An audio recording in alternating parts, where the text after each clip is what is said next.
This is what Chopin sounds like the way I used to play it, the wrong way. So that left hand's not too bad.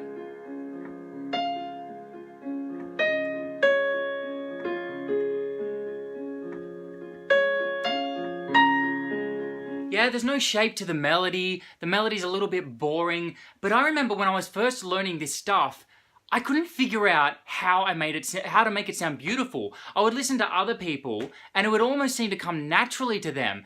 And I thought like, well, people would tell me just play it like you're singing it, right? And so I'd sing it in my head and I'd be like, na da da da da, and it would sound nice in my head. But then I'd try and put that onto the piano and it just didn't work out until I finally met this teacher who actually gave me the tools and tactics for crafting a melody. So this is like the baseline for crafting a beautiful melody at the piano.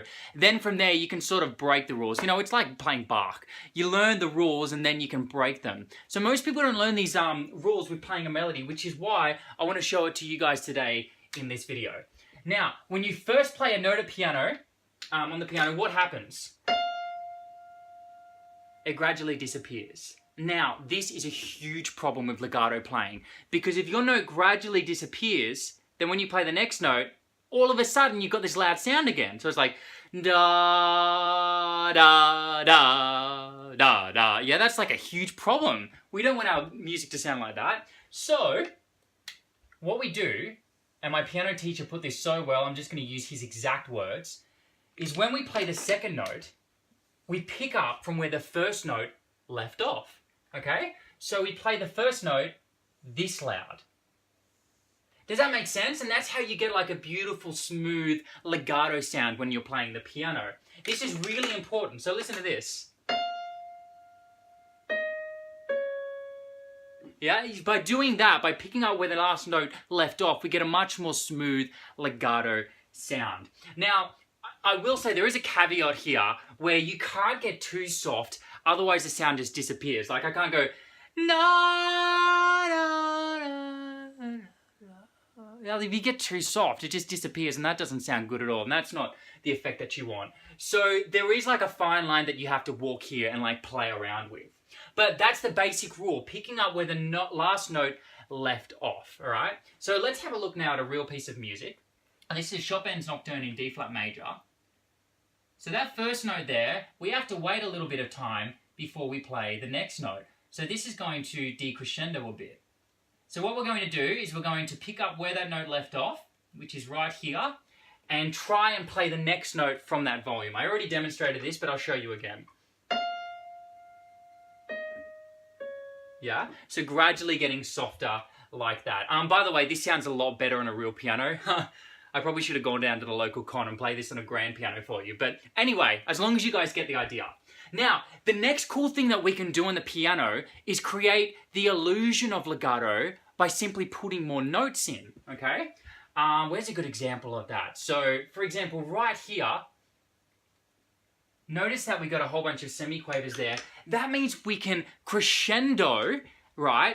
Because the notes are so close together. So since the notes are so close together, they don't really have, the note doesn't have the chance to disappear, meaning that we can get louder. It's probably better I just show you this with a scale. Yeah, we can actually get louder and softer, and it still sounds legato because there's such a short distance between those notes. So let's see if I can pick it up from there. Now here, I'm going to start off soft and then get a little bit louder through those semiquavers. And then this last note, really, really soft, yeah? And the reason I play that so soft is once again, ooh, wrong pen.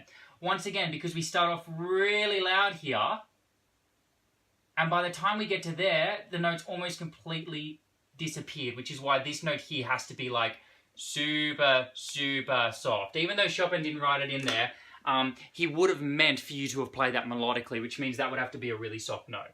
So let me just give you a little example of this. I'm going to start loud.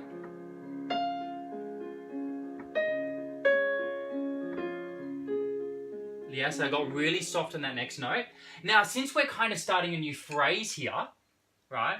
When you start a new phrase, you can start getting loud again, all right? So you can start the new phrase louder, and you don't have to pick up from the previous note. I'll show you what I mean.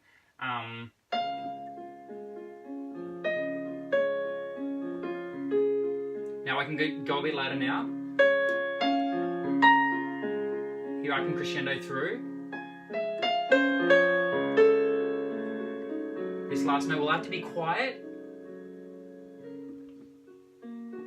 I can play around with this next bit here because I've got semiquavers again. Oh.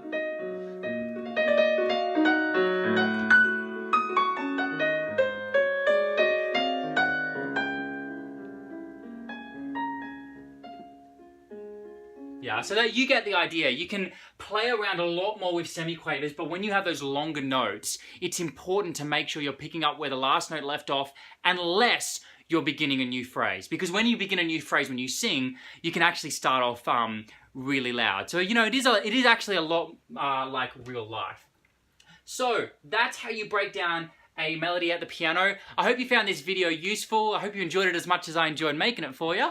And hey, if you've got a friend that you think would enjoy it as well, then go ahead and share it with them. All right, I'll see you guys in the next video. Ciao, bye.